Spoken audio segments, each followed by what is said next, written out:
Cuán firme cimiento se ha dado a la fe. A través de la Biblia, un análisis de la Biblia libro por libro que le ayudará a crecer espiritualmente. Estos estudios fueron diseñados por el Dr. J. Vernon McGee. Acompáñenos en este fascinante recorrido a través de la Biblia. La palabra de Dios. ¿Está usted viviendo de acuerdo al conocimiento que tiene de la palabra de Dios?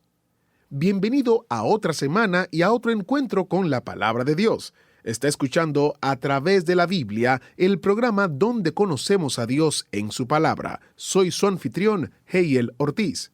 Esta pregunta, ¿está usted viviendo de acuerdo al conocimiento que tiene de la palabra de Dios?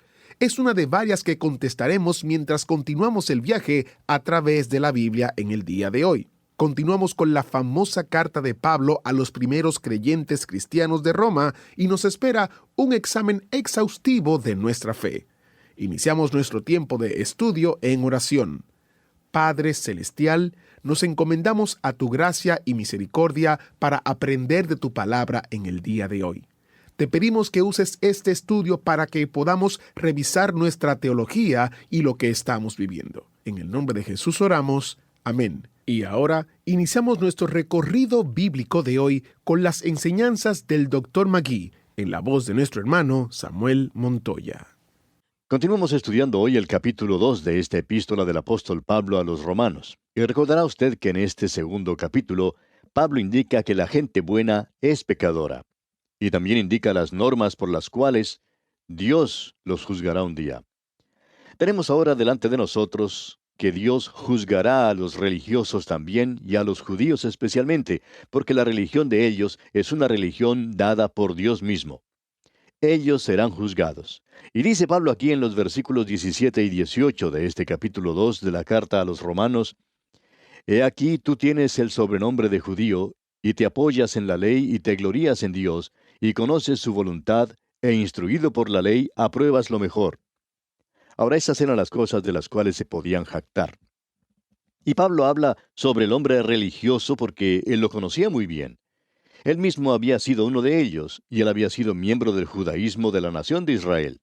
En realidad, creemos que esa es la única religión dada a los hombres por Dios, porque no consideramos al cristianismo como una religión.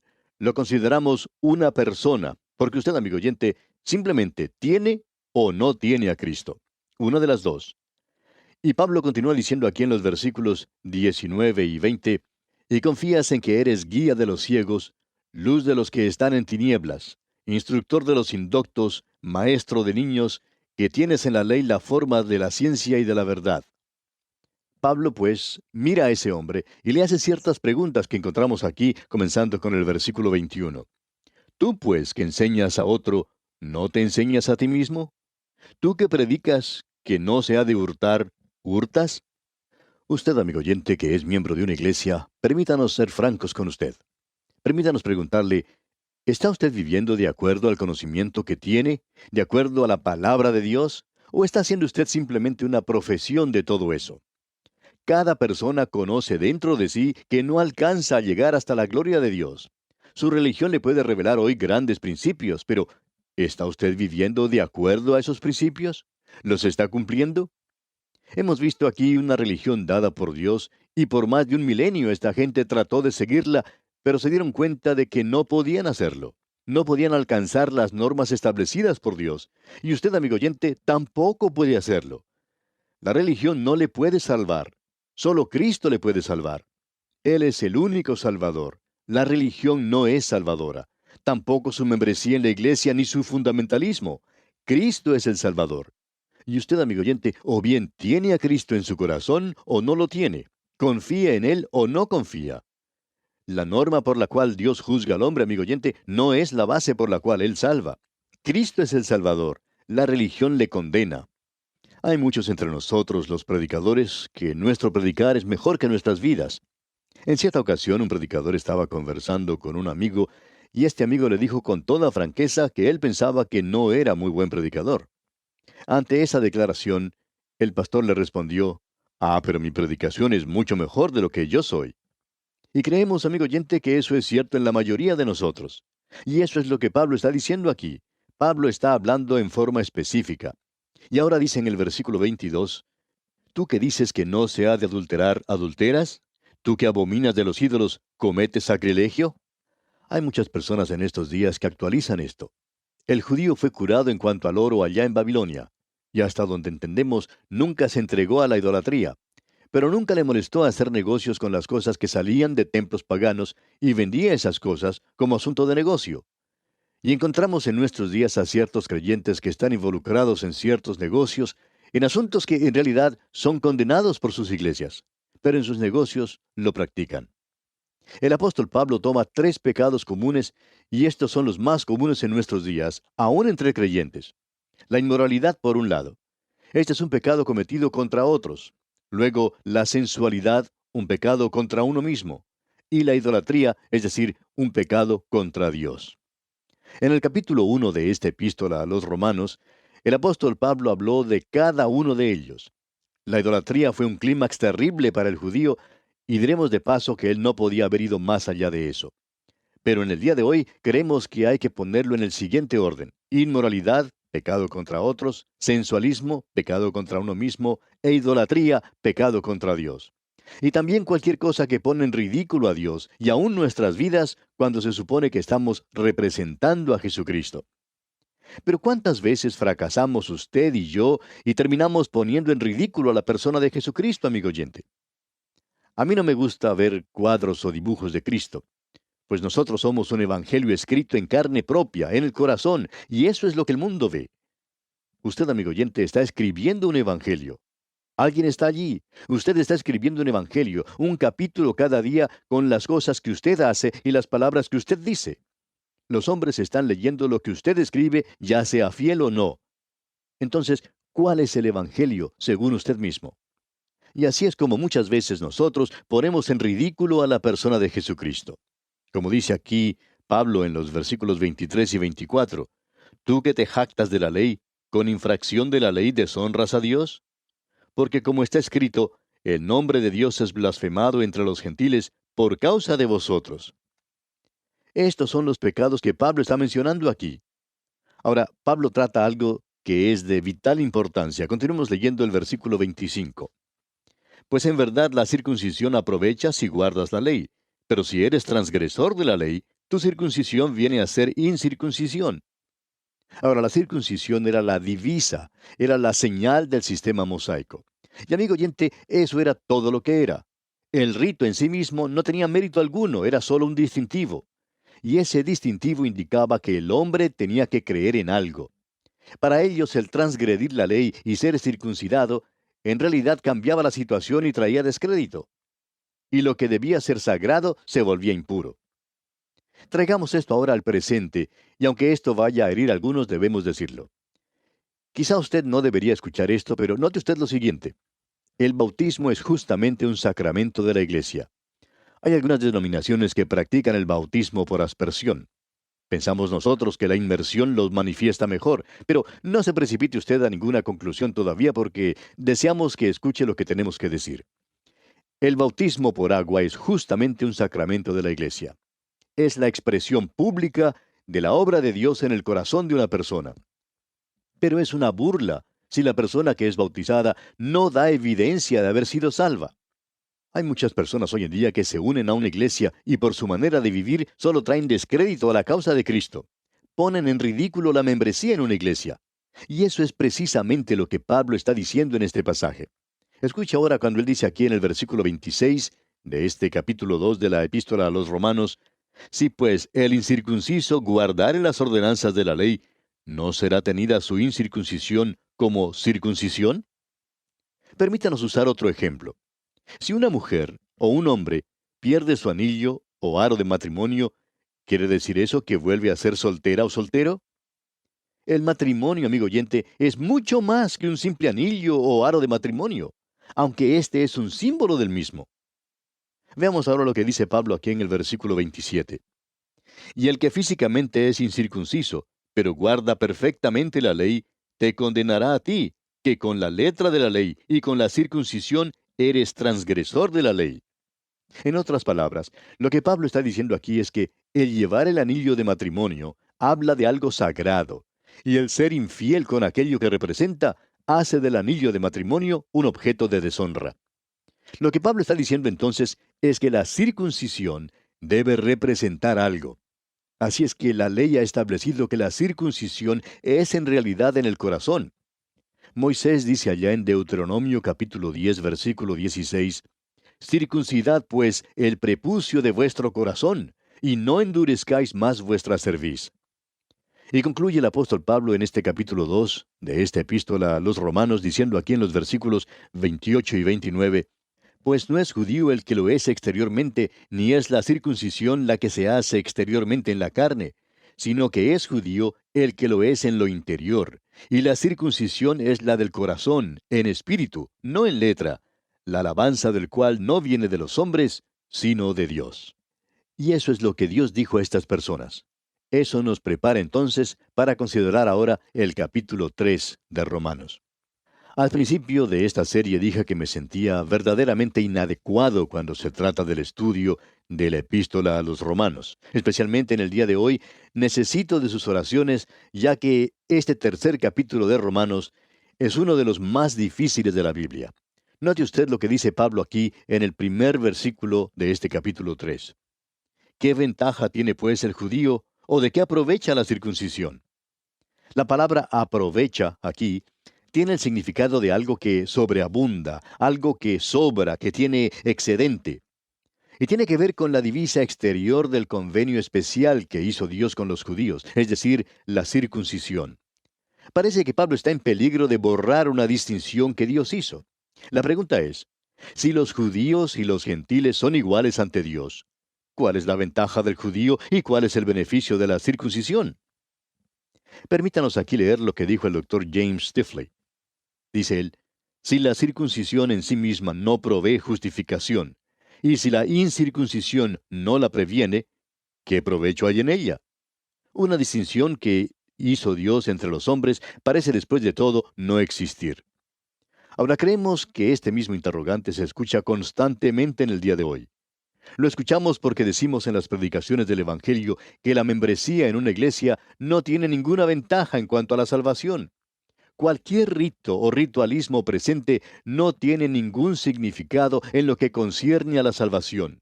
Dios dirige al mundo hacia la cruz. Él no le dice que se una a un grupo o que haga alguna otra cosa. Lo que Dios le dice al pecador perdido es que crea en el Señor Jesucristo para ser salvo. Y mientras la persona no haga eso, Dios no tiene nada más que decir.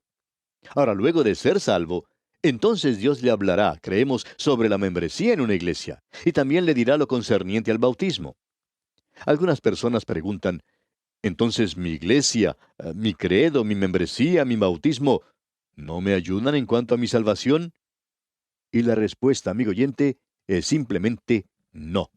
No le ayuda en lo concerniente a la salvación, pero cuando uno ya es salvo, entonces estas cosas son como un distintivo, como una señal, y son un medio para comunicar al mundo quién es usted. Pero si uno no mantiene un buen testimonio, entonces la membresía en la iglesia y su bautismo llegan a ser una vergüenza, y en lugar de ser sagrado, se constituye en profano. Ahora, en el versículo 2 del capítulo 3 de esta epístola a los Romanos, el apóstol Pablo contesta este interrogante de ¿qué ventaja tiene pues el judío? Preste atención cuando leemos aquí lo que Pablo dice en el versículo 2. Mucho en todas maneras. Primero, ciertamente, que les ha sido confiada la palabra de Dios. Ahora, lo que dice Pablo en efecto es que sí, que los judíos tenían una ventaja, pero esa ventaja también traía una responsabilidad. Y debemos prestar mucha atención a esta ventaja, porque en nuestros días hay mucha confusión al respecto, mucho más que en cualquier otra área. Hay algunos profesores de seminarios teológicos en la actualidad que no hacen ninguna diferencia entre el judaísmo del Antiguo Testamento y la Iglesia del Nuevo Testamento. Pablo está aclarando aquí que Dios no solo dio a Israel oráculos o profetas quienes se encargaban de comunicar las Escrituras, sino que en la palabra de Dios había algo especial para ellos, y que Dios no ha concluido aún con la nación de Israel. Es interesante escuchar a los teólogos contemporáneos cuando tocan este punto en particular o esta pregunta, ¿tiene Dios un futuro para Israel? Y amigo oyente, si Dios no tiene un futuro para Israel, entonces Él no tiene un propósito para usted tampoco, porque eso se basa en la misma palabra de Dios. Y Dios cumplirá lo que ha prometido allá en Juan capítulo 3 versículo 16. También Dios llevará a cabo el pacto que hizo con Abraham allá en el capítulo 12 de Génesis. Preste atención ahora a lo que escribió el doctor Stifler en referencia a Israel. Dice el doctor Stifler, la ventaja no consiste en que Dios sembró judaísmo y el mundo cosechó cristianismo. Eso borra el judaísmo. En primer lugar, fue a ellos a quienes se les confió los oráculos de Dios. Esto no quiere decir que fueron hechos simples depositarios de la Biblia, sino que Dios les dio como judíos promesas que aún no han sido cumplidas y que son de ellos en particular. En el Antiguo Testamento, el registro de sus artículos no contiene ninguna promesa de o para la iglesia como una organización. No predice una iglesia. Simboliza un reino en el cual los judíos serán sus dirigentes y donde no perderán su identificación nacional como lo hace en la iglesia. Hasta aquí lo que escribió el doctor Stifler. Amigo oyente, creemos que esa es una de las declaraciones más profundas hechas en cuanto a la voluntad de Dios. Ahora el doctor Adolfo Saffer, un judío convertido, hizo la siguiente declaración. Escuche usted. El punto de vista que es tan prevalente de que Israel es un tipo de la iglesia y ahora que ese tipo ha llegado a cumplirse, desaparece de nuestro horizonte, está completamente fuera del contenido de las Escrituras. Israel no es un tipo cumplido y absorbido en la iglesia, sino la base en la cual descansa la iglesia. Hasta aquí la declaración del doctor Saffer. Esa es una declaración muy importante y eso es lo que Pablo está diciendo aquí en su epístola a los Romanos. Que los judíos tienen una gran ventaja. Dios tiene un futuro para ellos y su falta de fidelidad no destruirá la promesa hecha por Dios. Escuche usted lo que dice aquí en el versículo 3 de este capítulo 3 de esta carta a los Romanos. Pues qué, si algunos de ellos han sido incrédulos, ¿su incredulidad habrá hecho nula la fidelidad de Dios? Ahora, esta puede ser otra objeción que puede aparecer. Y el apóstol Pablo la enfrenta refiriéndose al primer versículo. Si la ventaja del judío no alcanzó el objetivo buscado, ¿quiere decir entonces que la fidelidad de Dios hacia su pueblo ha sido anulada? Al fracasar los judíos, ¿no debería fracasar Dios también? La promesa de Dios de enviar un redentor para Israel no fue derrotada por el rechazo y la desobediencia de los judíos. Todas las promesas en cuanto al futuro de la nación de Israel serán cumplidas para su gloria a pesar de su incredulidad. Ahora, amigo oyente, quizá no sea de su agrado, pero yo le doy gracias a Dios que sus promesas para mí no dependen de mi fidelidad. Gracias a Dios por eso. Yo estaría perdido por mucho tiempo. Gracias a Dios por su fidelidad. Escucha ahora lo que Pablo dice aquí en el versículo 4 de este capítulo 3 de su epístola a los Romanos. De ninguna manera, antes bien, sea Dios veraz y todo hombre mentiroso, como está escrito, para que seas justificado en tus palabras y venzas cuando fueres juzgado. En otras palabras, el incrédulo que presenta este interrogante es mentiroso y Dios lo presentará un día como tal. ¿Por qué? Porque la fidelidad de Dios es verdadera y no puede ser cambiada. ¿Se da cuenta usted, amigo oyente, de cuán importante es esto? El apóstol Juan dice en su primera carta, capítulo 5, versículo 10, el que cree en el Hijo de Dios tiene el testimonio en sí mismo. El que no cree a Dios le ha hecho mentiroso porque no ha creído en el testimonio que Dios ha dado acerca de su Hijo. Es muy malo el no creer hoy que Dios dio a su Hijo para morir por usted, amigo oyente. Permítanos decirle lo malo que es esto. Usted simplemente hace de Dios un mentiroso, y por supuesto no es muy halagador llamar a alguien mentiroso. Pero eso es lo que usted hace cuando rechaza a su Hijo. Notemos ahora el versículo 5 de este capítulo 3 de la epístola a los Romanos. Y si nuestra injusticia hace resaltar la justicia de Dios, ¿qué diremos? ¿Será injusto Dios que da castigo? Hablo como hombre. Debemos destacar aquí lo siguiente. Si mi iniquidad revela la maravillosa e infinita fidelidad de Dios en su gracia, ¿tiene entonces Dios el derecho de juzgarme? Eso es lo que Pablo está diciendo aquí. De paso, digamos que eso fue lo que dijo el doctor David Brown hace algunos años cuando señaló, esto aclara que los perdidos en el tiempo de Pablo entendían que éste estaba predicando la salvación por la gracia de Dios. Maravilloso, ¿no le parece, amigo oyente? Veamos ahora lo que dice Pablo aquí en el versículo 6. En ninguna manera, de otro modo, ¿cómo juzgaría Dios al mundo? Ahora esto es lo que Pablo dice aquí. El judío de esa época creía que Dios juzgaría a los gentiles. Y si usted quiere arguir en esa base absurda de que Dios no tiene el derecho de juzgarnos porque nosotros solo revelamos la gracia de Dios, entonces Dios no tendría el derecho de juzgar a nadie porque los demás revelaron algo de la gracia universal de Dios. Pero usted que nos escucha, amigo oyente, aun cuando sea incrédulo, piensa que los demás deben ser juzgados. Quizá piensa que usted personalmente no deba ser juzgado, pero que los demás sí deberían serlo. Y todos piensan así. Tenemos ese sentir dentro de nosotros, y Dios es quien lo ha puesto allí. Y eso es muy importante de notar. Ahora Pablo concluye esta sección y luego comienza otra parte, la cual nosotros tomaremos oportunamente. El apóstol Pablo comienza una sección que es de suma importancia para nosotros. Él finaliza la parte sobre el pecado, la acusación de Dios declarando a los judíos y a los gentiles culpables. Veamos lo que declara aquí en el versículo 9 ahora. ¿Qué pues?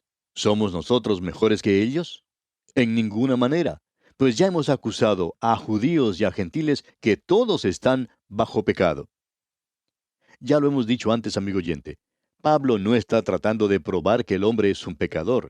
Él está más bien señalando algo que es obvio ya. Él ha declarado que no hace ninguna diferencia hoy. ¿Qué o quién es usted? Pobre o rico, bueno o malo, en alta o baja posición social. Todos estamos bajo pecado. Es importante ver esta declaración de lo que quiere decir estar bajo pecado. El hombre es un pecador en 4 maneras distintas. El hombre es pecador por hecho, y el hombre es pecador por naturaleza. Pecar no hace a los hombres pecadores. Pecamos porque somos pecadores. El hombre es pecador por imputación, y eso lo veremos más adelante en el estudio de esta epístola a los romanos. Y el estado del hombre es bajo pecado. Nosotros estamos en un estado como ese. Cuando uno viaja de un estado o provincia a otra, las leyes cambian, y lo que era legal en un lugar quizá no lo sea en un lugar distinto. Las leyes de tránsito cambian de un lugar a otro, y el límite de velocidad varía según las leyes del estado o provincia local. Y si voy muy rápido manejando en cierto lugar, la policía puede detenerme y castigarme por hacerlo, pues estoy bajo la condenación de sus leyes. En el mundo en que vivimos hoy, amigo oyente, todos los hombres están bajo condenación. Usted y yo vivimos en ese estado. Hay diferentes maneras de vivir, algunas mejores que otras, pero todos estamos bajo el pecado en estos días. Bien, amigo oyente, vamos a detenernos aquí por hoy porque nuestro tiempo ya ha tocado a su fin. Continuaremos considerando este capítulo 3 de la epístola a los Romanos, Dios mediante, en nuestro próximo programa. Será pues, hasta entonces, que las infinitas misericordias del Señor sean con usted, ahora y siempre. ¿Fue de ayuda para usted el estudio de hoy? ¿Desea enviarnos algún comentario de lo que ha estado escuchando? Entonces escríbanos, no espere más. Nuestro correo electrónico es atv@transmundial.org. atv@transmundial.org. Si desea recibir las notas y bosquejos de lo que estamos estudiando, suscríbase gratis en nuestra página en internet a través de la Biblia.org/notas. A través de la Biblia.org/notas.